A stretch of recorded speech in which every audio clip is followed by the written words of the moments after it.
Are we live? You're on. Yes, you are. Okay, we are here and super excited to have Tammy Pack here to share with us all of your successes with rentals, Airbnbs. You've been doing it for a long time, long before it even was popular.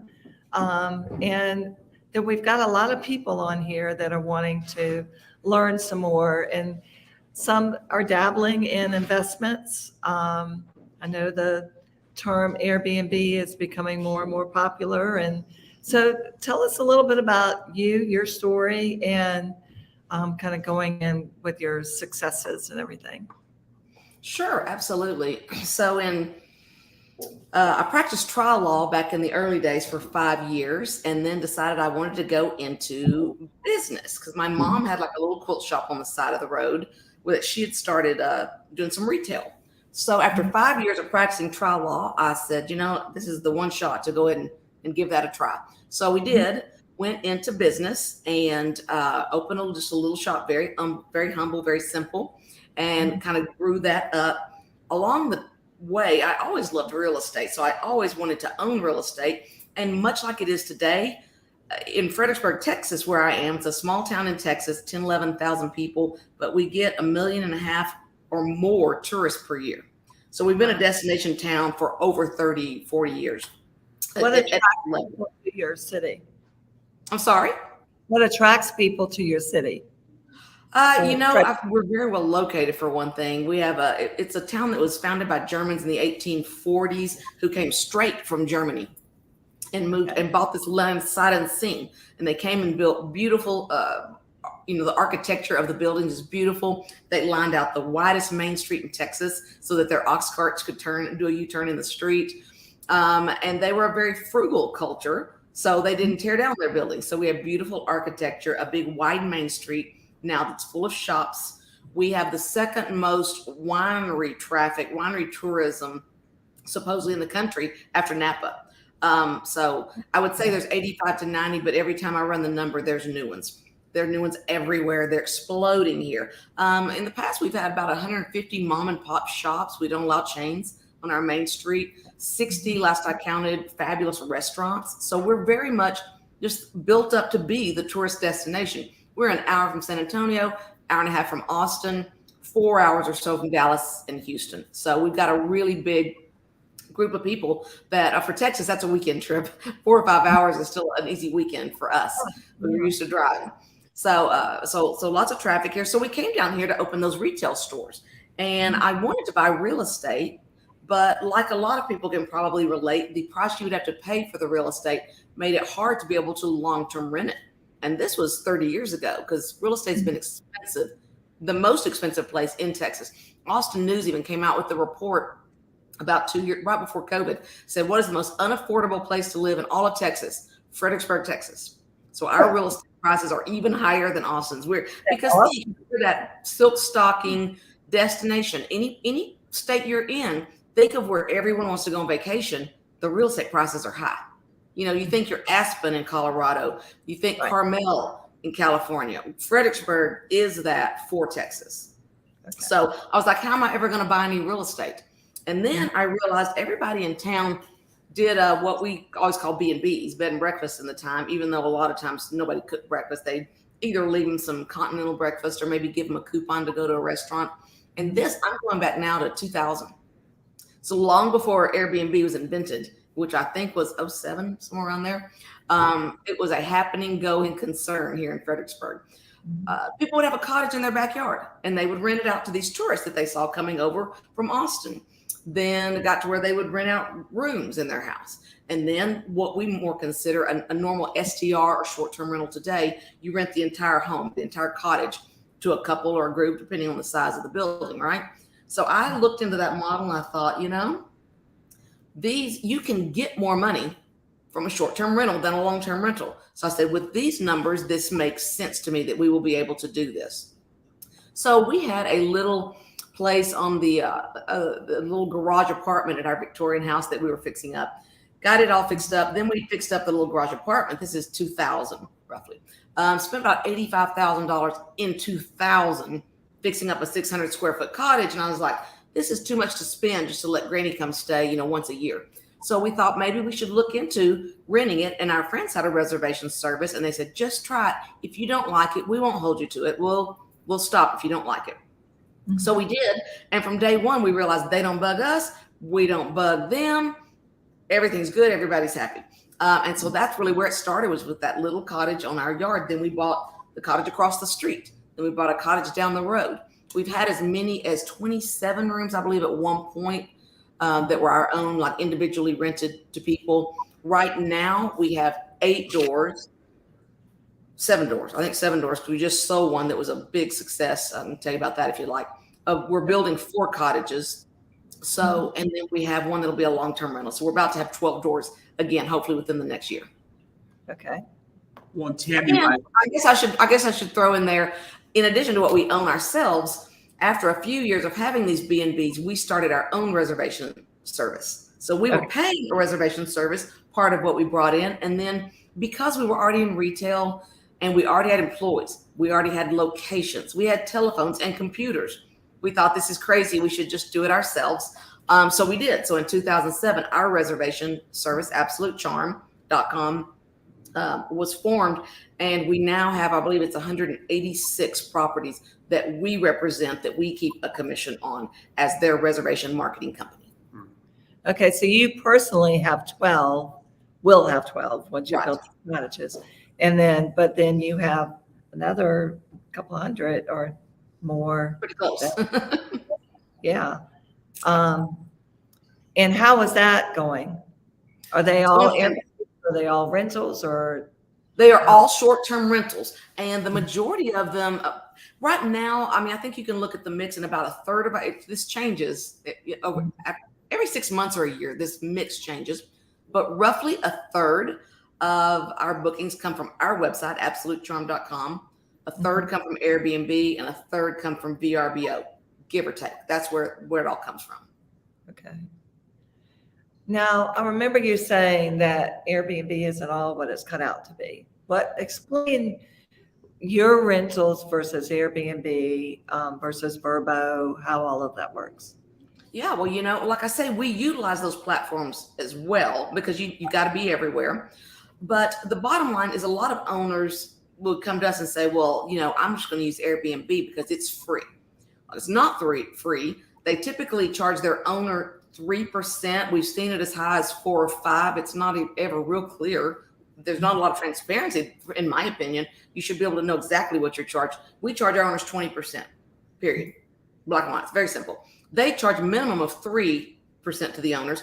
You're like, well, that's a great deal, 3%, 4%. But then they charge the guest 11, 12, 14. We've seen all kinds of rates. Again, the rates fluctuate. And they say, well, great. We don't care. It's almost free to us, and the guest pays it. They're like, yes, but the guest is only going to pay what the guest is going to pay. When the price gets too high, they just hit the back button. Mm-hmm. So the guest doesn't just blindly pay 11 to 15% without having concern about that. They're also still paying taxes on top of that, right? So we're like, why don't we give you all the rent up front, just have you the correct price, and then we'll take 20% of it. It's very close, if not the exact same thing. And the other way, you're doing all the work.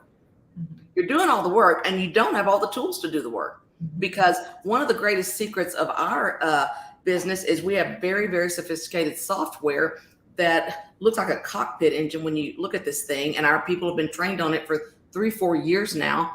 And the price optimization abilities, this software is not practical, learnable, or affordable for anybody on a small scale. You need 200 rooms to make sense of this. But the way it optimizes pricing is something that Airbnb will not do for you.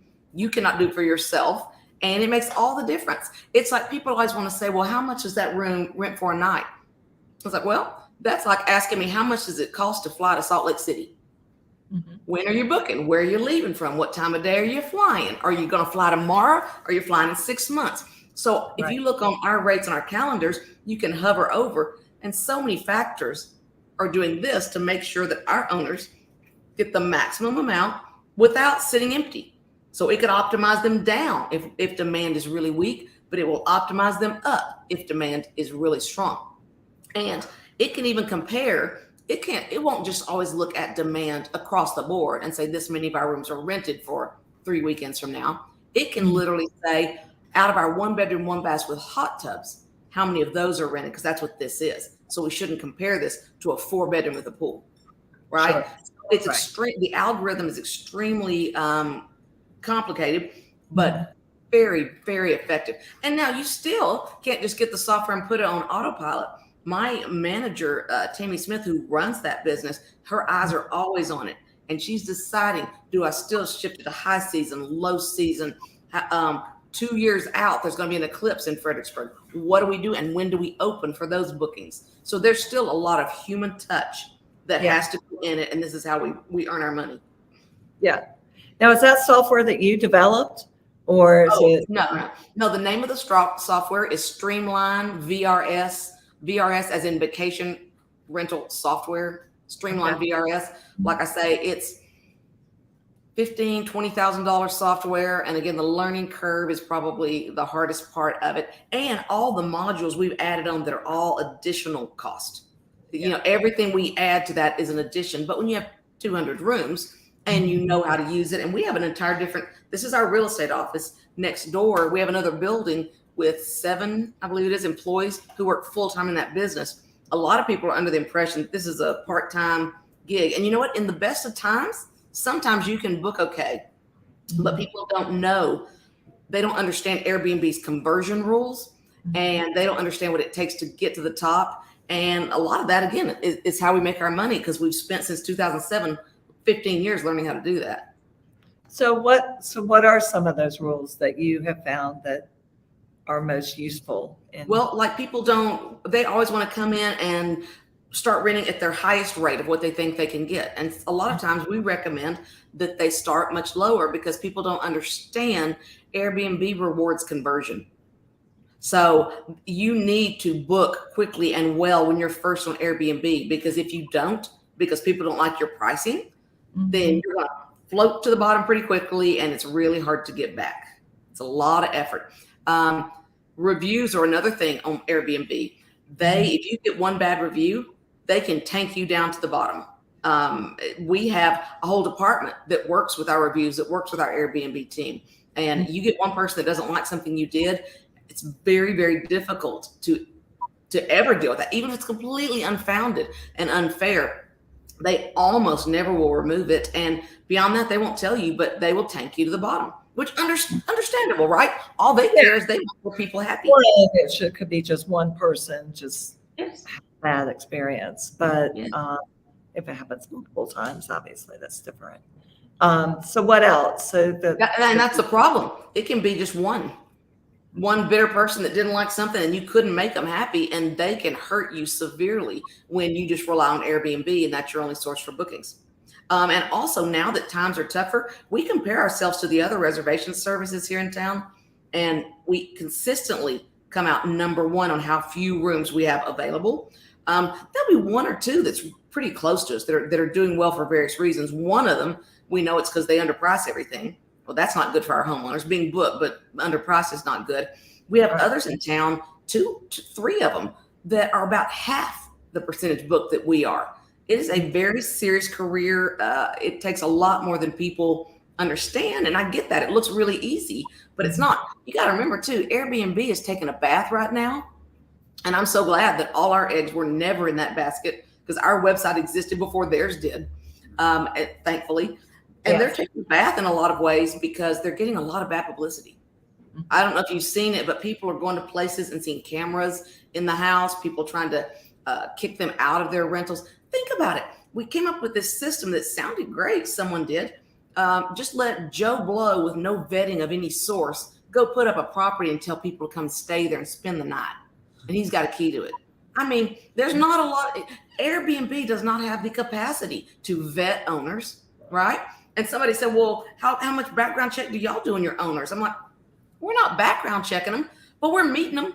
We're seeing that they're mom and pop with a kid in the back of the minivan, and they own this house, and we know them personally, and we walk through their house. They're responsible to us.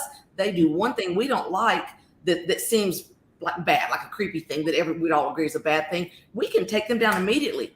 There's none of this stuff you see on Airbnb where Airbnb is backing the owner and who really filmed people and then escorted them from their place, told them to cancel their Airbnb booking and give them cash. They refused and they asked them to leave the property in the middle of the night.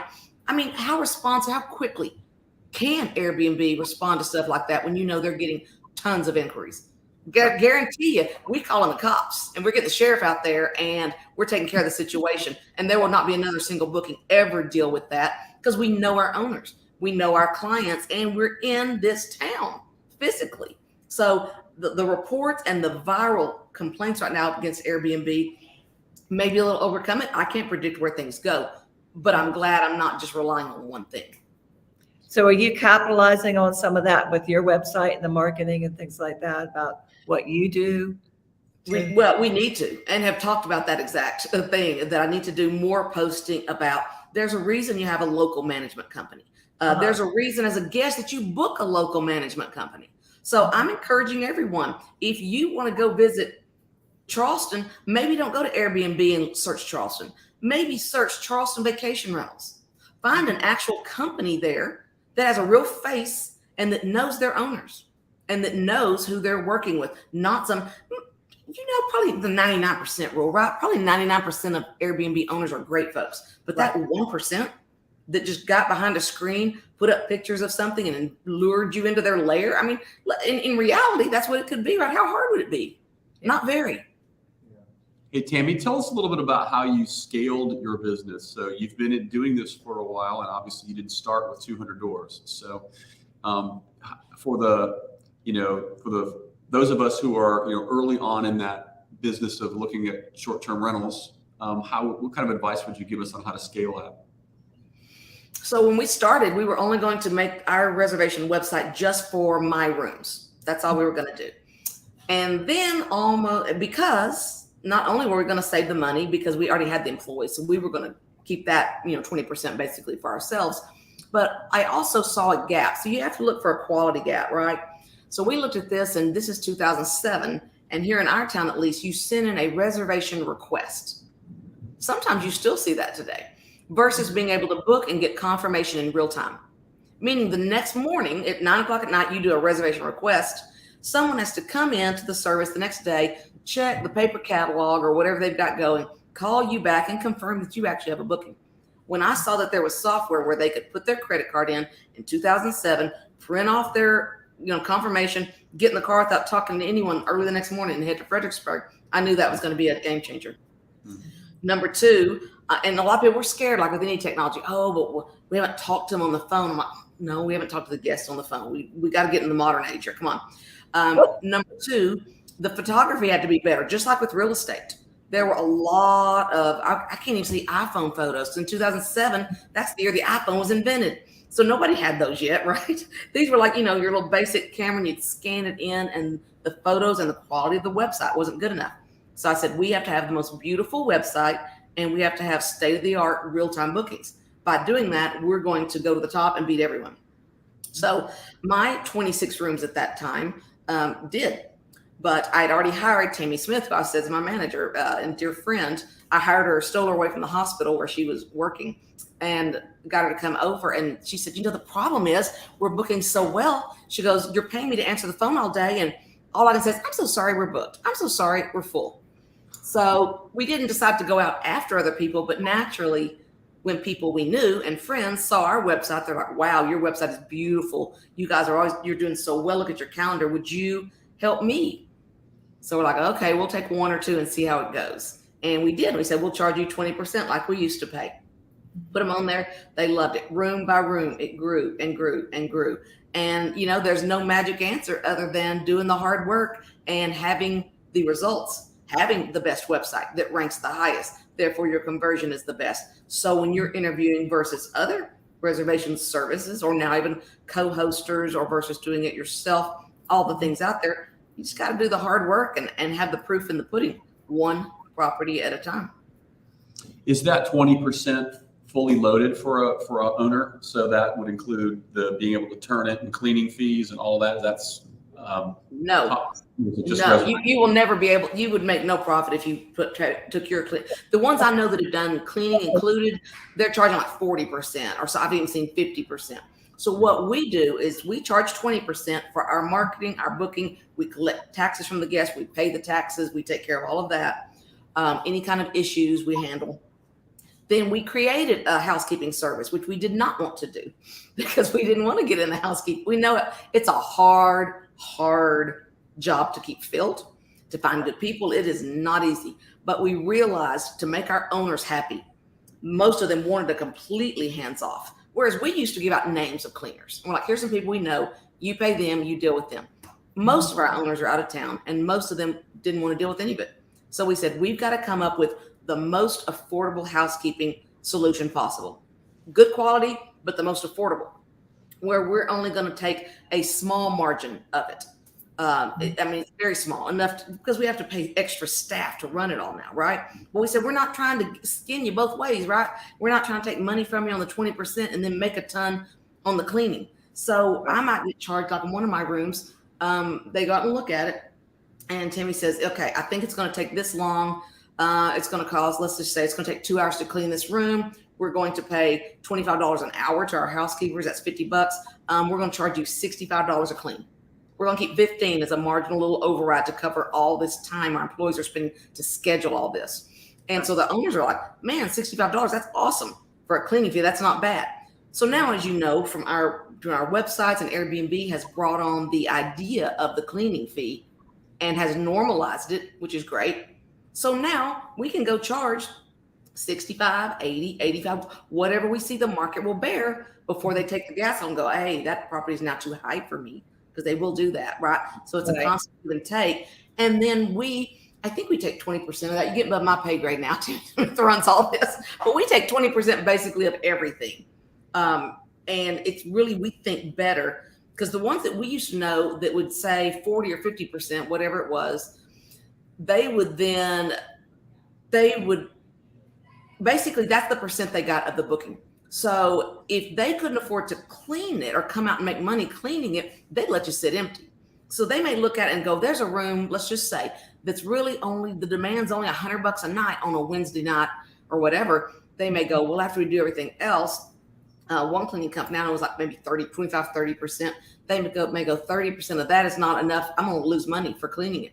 So instead of looking at you as the owner, because our position has always been, as a reservation company, our job is to get you booked.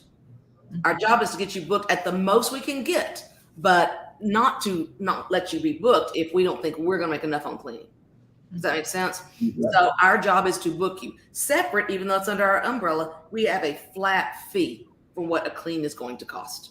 And we think that kind of stops the conflict of interest, where it's like, well, that percentage, if it went down to $100, that will only be $30. I can't get it clean for $30. So I'm going to put you at $200, even though nobody will book you. Right. So that for us causes a problem. And is that flat fee like by room? So if you have a 3-room house versus a 3-bedroom house versus a 1-bedroom? It's not.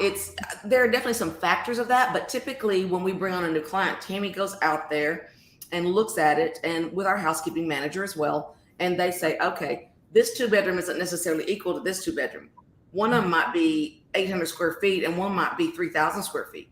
One may have a pool and have glass. You know, I know glass is a big factor, I've learned. They look at how much glass shower, glass mirror, how much glass, because that slows down everything. Who would have thought, right? I'm not that much of, I guess, a housekeeper, but they've learned over time the factors that make it take longer.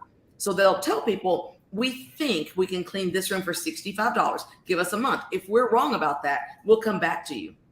Some of our people out in the country, gas has gone up. Our housekeepers need a gas bonus, right? So we've been giving them gas bonuses. So Tammy's had to call owners and go, look, I need to go up 10, 15 bucks on every clean because the housekeepers, I'm having to pay to help them with their gas. You're 15 miles out in the country. Our owners have been great. They're like, do what you got to do. We get it. Times are hard. Pay them what you need to pay them. The housekeepers are good. Take care of them. We pay our housekeepers very well and keep very little of that ourselves, just enough to cover all of our expenses because we want to make our money on the 20%. So you're going to pay somewhere in life, right? Nothing in life's free. I wish it were. It'd be great, but it's not. We have like a $60 a month on call fee. So this is optional.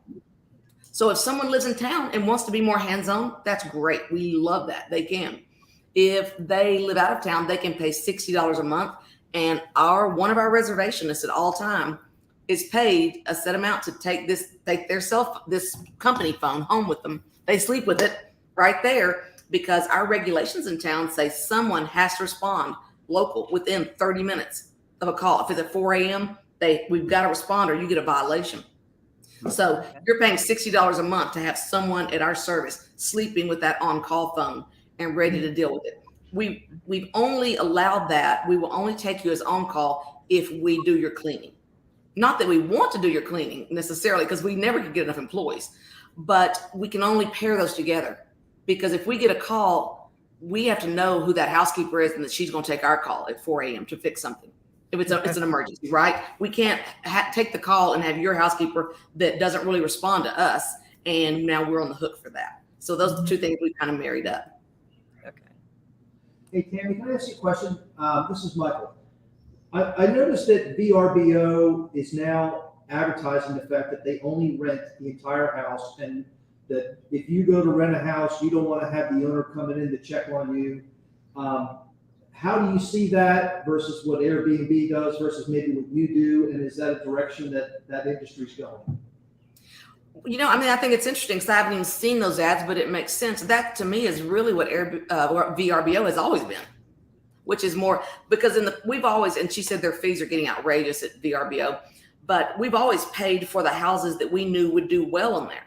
Because typically what's done well in VRBO is a home, a 3-2, a 4-4, a bigger property. Airbnb is much more known for the 1-1s and the 2-2s, and then the big party houses. They have it all, right? But they also have individual units, and VRBO does not have that. We have it all, and it's all very searchable on our website. We don't have anyone, I don't think we have anyone where there's an owner that would be, there are some where the owner's on site. Mila. There are some where the owner's on site, dog. But we make that very clear on the website. We tell them exactly what's there, and we just tell them. We're like, everything's fine as long as you tell them, what your situation is going to be. No one wants a surprise. And we have to make it very obvious. And it's pretty rare. Most all of ours are standalone, but some of them, the owner lives over here and there's some cottages in the back. So it might say owner lives on site, but our owners, again, we have a relationship and they know not to go over there, bothering them, talking to them. We had one years ago who kept going over and trying to take a bottle of wine to their guests and sit and have the wine with them. And she thought she was doing a good thing, but those guests were not there to have wine with her. They were there to be alone, and she meant well, and she wouldn't stop, so we got rid of her. I mean, that's the difference in on-site management. We had to say we just have a different vision of what our guest experience needs to be. Yeah, that makes sense. A bad review on one of ours, remember, can take everyone down, right? A bad review on one property hurts all of Absolute Charm properties. So we're very conscious of making sure that the guest knows and understands exactly, from lots of photos, lots of filters, very high-tech website where they see exactly what they're going to get. So they're happy when they get here.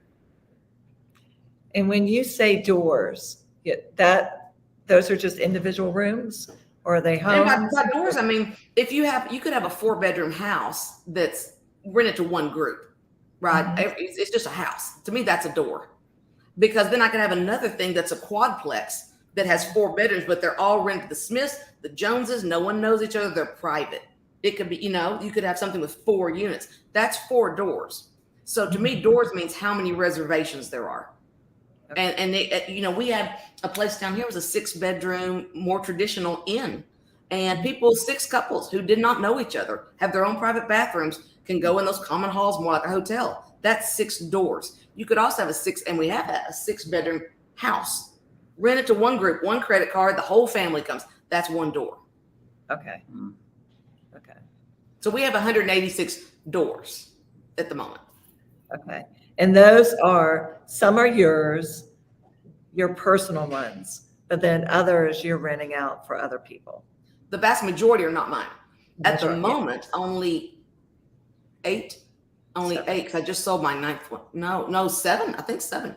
7 at the moment, with 4 in the pipe being built. So only 7 of those 186 are actually owned by me at the moment. Okay. All right. And Tammy, what's more profitable for you, the management of the 180 some or the ones you run on your own? Great question. Different kinds of profit, right?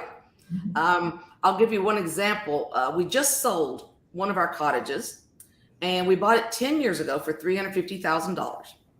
We just sold it for $1,060,000. So that's triple what we paid for it 10 years ago. Mhm. The cool thing is we bought it with no money down 10 years ago because we had a private lender who said, if you can get the owner or someone else to take back the first 20%, we're fine as long as we only loan 80% and we're in first lien position.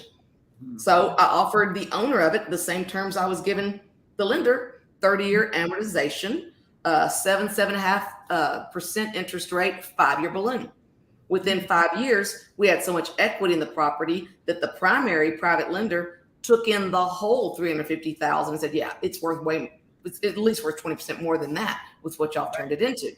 But we did that because by staying very aware of creative out of the box thinking, but also by doing the hard, boring work of knowing what makes a room rent well. I looked at this cottage and I said, he's renting it for $600 a month. No one else would touch it. As well, they shouldn't. I looked at it and said, it will rent for $6,000 a month. Absolutely. Everything they're doing there is wrong.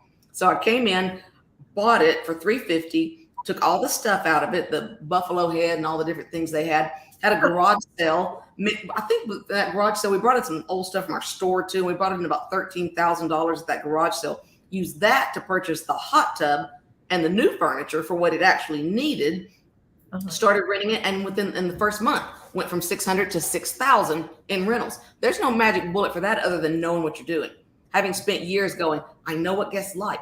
Guests will like this. They will pay this if I give them that. That was what caused all that to happen. So then think about it. For all those years, it brought in 70, 80, 90. Its final year with us brought in $109,000 in gross rentals before expenses. During COVID, I like to call this property the giving tree. During COVID, everybody was scared naturally. We took out some of our equity out of it. It gave us $170,000 in equity we could pump into our business when the world shut down. This same property did. So then it keeps making us money all along. It's doing well. It's grossing well. It's always popular. So we sold it and took that out. So the way I looked at it, I said, okay, we're going to sell it and take our profits. We're not going to 1031 it because I've got 2 other big personal projects I'm working on right now that I really want to fund.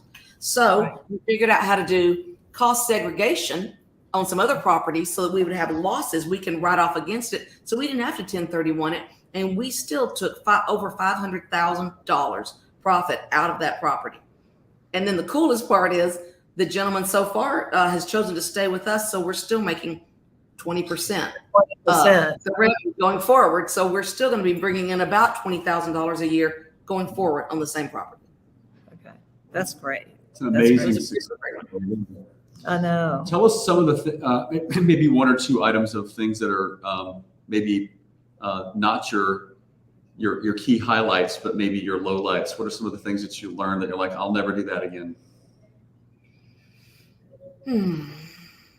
Well, it's hard to say because you just keep shifting things around till it works, right? I can't think of any failures because I always tell people the failures are you just keep moving until by the end of the story it was a win, right? There's just and some of those things aren't things you wouldn't do because the only time you felt like it was failing was because of outside factors. With the economy, things you can't. 2007, we've been this a long time, right? That's the service. Own my own cottage starting in 2001. So 21 years. We've been through this in the economy. So what I always tell people, for the most part, you can't keep them all because that's just not the way the world works, right? But I said, I regret every one I've sold and I regret every one I didn't buy over the long macro. Now, when you're in the micro, you have to make choices, but over the macro, that's the way I feel about it. I always tell everybody they're all good deals 5 years from now. My brother asked me one day, he was in town. He goes, what was that place? He goes, do you regret selling that? What was it? I was like, well, which one do you mean? And then I stopped him. I was like, no, I don't really care how you answer that question. Yes. Whatever it was. I said, yes, I regret. Yes, because they're all worth more in the macro. And I don't really regret it because I took that and turned it into other things like Buckhorn. Well, I'll look back in 10 years and it'll be worth more, 100%. I'll be shocked if it isn't. But right now, Never look back. You always have to look forward, just like you said. you do, right? You do. Right. That also, I think, gives you confidence when you're buying now that if I can get through this now in 5 years, the odds of me regretting buying it are this big. The odds of me being glad I didn't buy it, not good. So that's kind of where we make a lot of our decisions. But everyone also has to assess their own level of risk. I also have to look at it and go, worst case, I have multiple businesses going at that time, right? When I'm making these decisions. And I'm like, so if I'm wrong about this and it doesn't bring in $6,000, can I cover the mortgage? Can I cover the mortgage while I tweak it and figure it out? Right. So these are all the factors. You can't just be starting out and maybe you don't know exactly what it's going to rent for. You don't have data to prove it. The world can still change. Everyone used to always say, well, as you know, in real estate, well, why don't I hang on to it? It'll just be worth more. I was like, in the macro, it 100% will be worth more. Right. In the micro, maybe in the 18 months time when you need to sell it. I used to use this example. I used to say, yes, it will just keep going up unless a plane hits the Twin Towers, unless things that we can't believe. Now I have a new example, which is COVID. Right. Unless a pandemic that no one would have believed shuts everyone down. In the macro, is it still worth more? Yeah. Can you ride that out in the micro against things you can't protect? That's what you got to decide, right? That's how we have to look at our decisions long-term versus short-term. And you've got to be able to start and everyone's comfort zone is different. My manager has been through all of this with me. And she's like, I have no desire to do that. I cannot sleep at night. She goes, I worry about your stuff. I sleep real well at night. I have a high risk tolerance, right? I always feel like I can rebuild. I can start over. I can do it again. I'll figure something out. Right. Most people, probably normal people, are not that way. And I don't suggest it necessarily, but some of that's your genetic makeup and the upside risk. If it takes a toll on your life, your emotions, and your health, it's not worth it. Right. You got to be cut from a certain cloth or it's just not worth it. Right.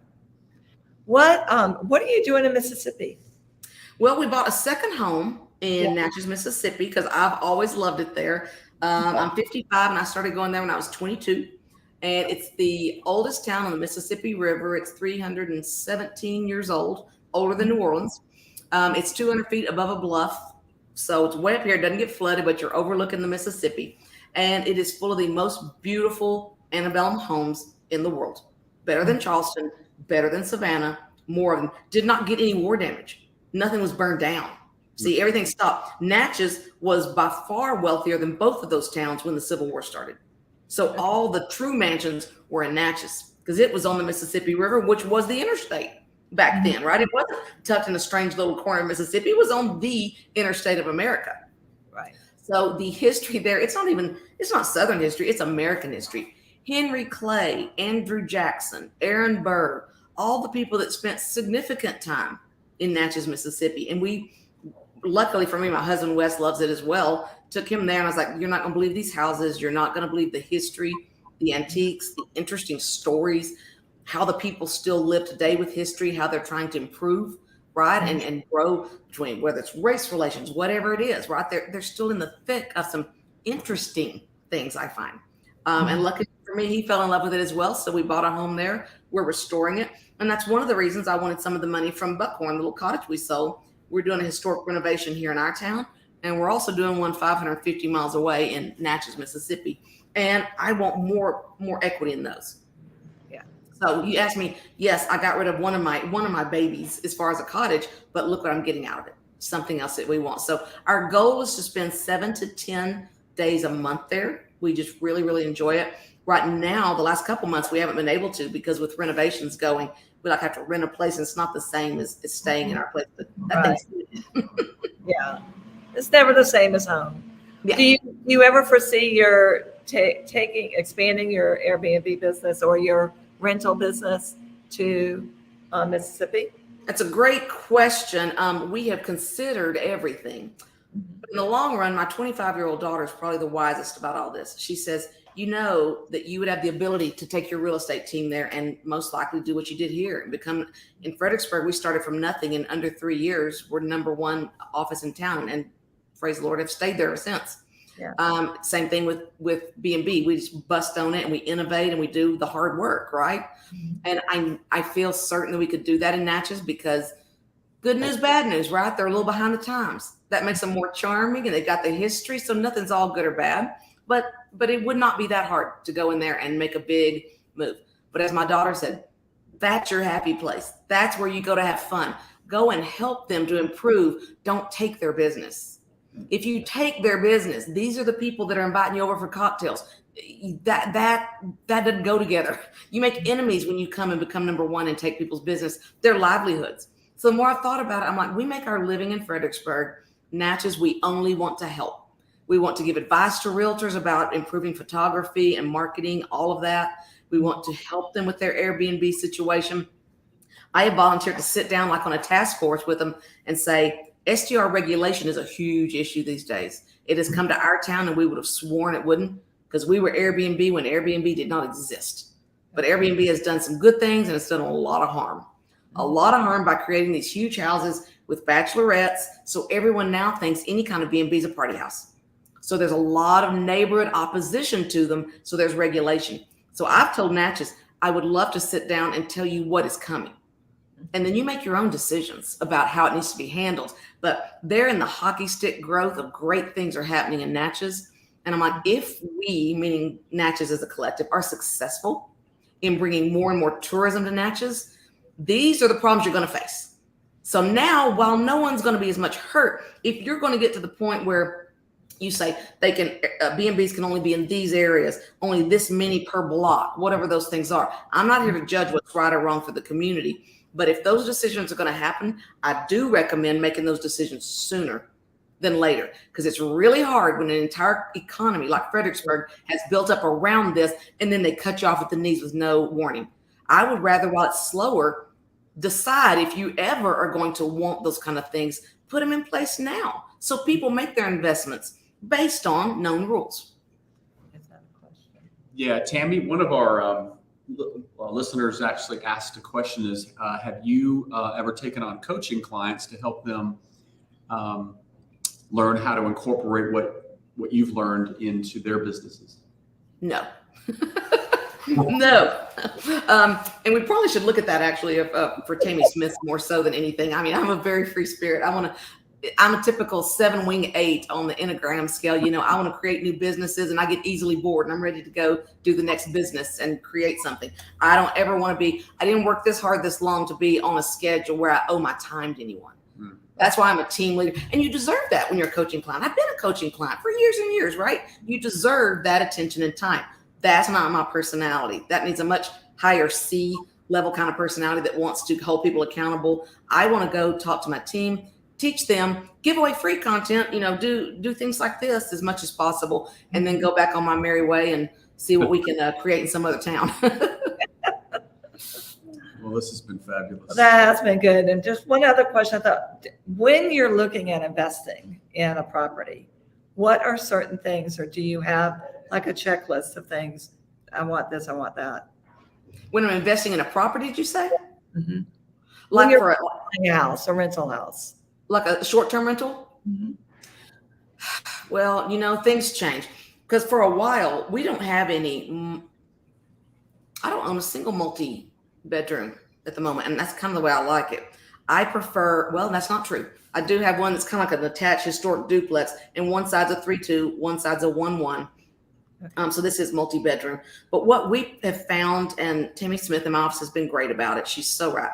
What we have found is when it's really busy and it's COVID times, big groups can travel on Tuesday, Wednesday, and Thursday and take up a 5-bedroom house. During normal times, not so much.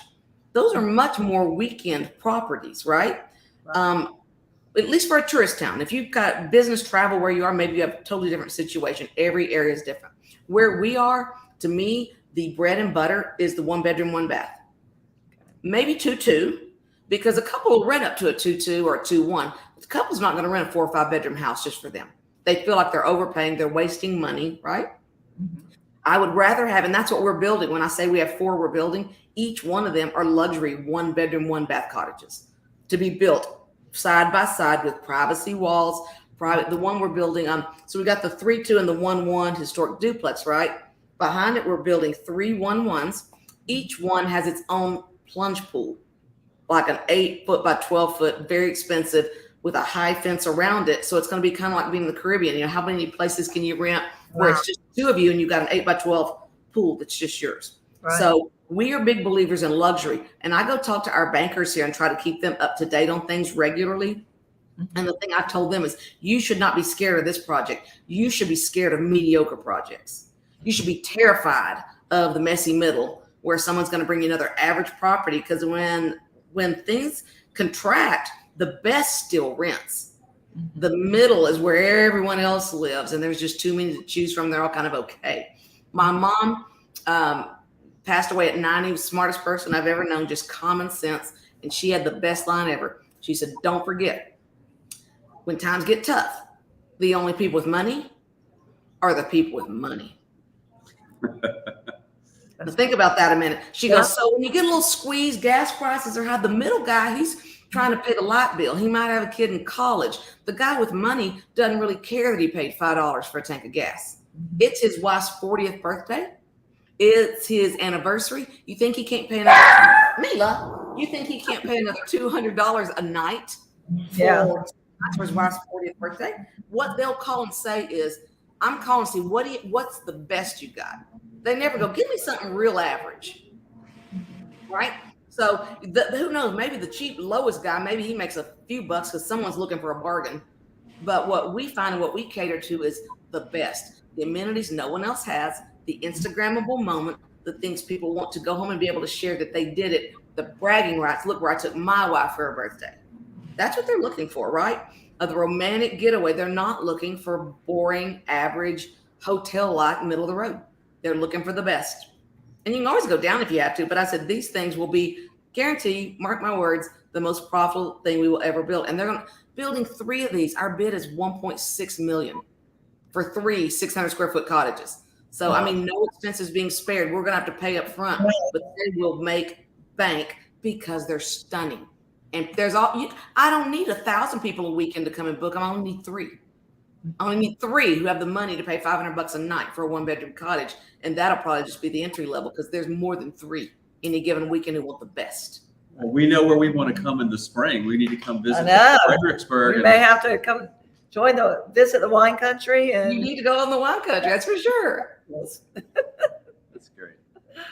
Well, thank you. I appreciate your time, and I think we're done with our questions. And someone asked where we're from. We're in Fredericksburg, Texas, in the Texas Hill Country and the wine country, right in the middle of Texas. Got about 10, 11,000 people, 1.5 million plus tourists per year.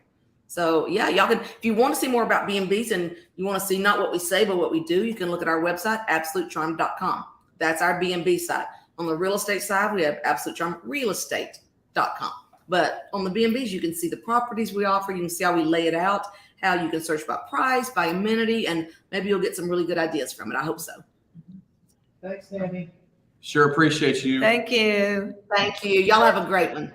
You have a Okay, great you too. Bye. Bye.